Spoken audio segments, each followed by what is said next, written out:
So another video for my 2015 Yamaha AR210. I'm zooming in so you can see where the pencil line is. I'm upgrading from the stock speaker. It's a Clarion system, and these are the speakers that came with it.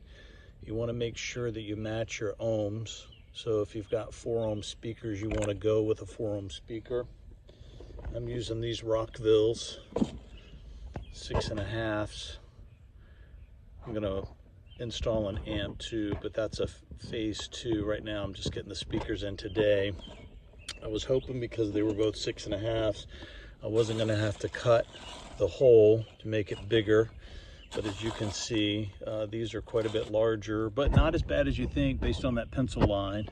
You're going to take this template, and then you're going to hold it up in here. You could tape it if you needed to, but I didn't need to. You, especially in the front, you want to make sure you're cutting in the bottom so you don't have a lot of extra room at the top, and then just put a pencil line in there. Then you're going to take your Dremel tool, you take your cutting wheel, just pick up some cutting wheels.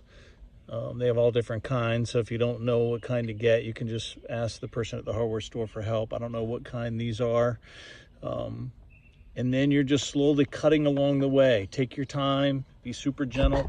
Doesn't have to be even, because you're gonna come back and use the sanding wheel and route all in there, and you can get it looking pretty good. It's not gonna be showroom finish, but close enough, and just keep sanding and sanding and sanding until the speaker just slips in there. It's gonna put a lot of fiberglass dust, so make sure you're wearing safety glasses, and then also a proper mask. And then once you have it so your speaker can drop in, if you're, what I've been doing is drilling the top 2 holes while I'm holding the speaker. I just kind of use the drill bit to get a good mark on there. Take the speaker back out, then finish drilling the holes. I rubbed off some cordage on the other side, so don't make the same mistake I did. Pay attention. And then when I was finishing the hole, I was able to get a piece of cardboard up in there. Should have noticed that. So I got to figure out what I'm going to do. It's nothing crazy, but you can learn from my mistake there. Probably will just dab it with some paint on a Q-tip to hide that, and then to seal it for moisture getting in there. And then for the connectors, where are they?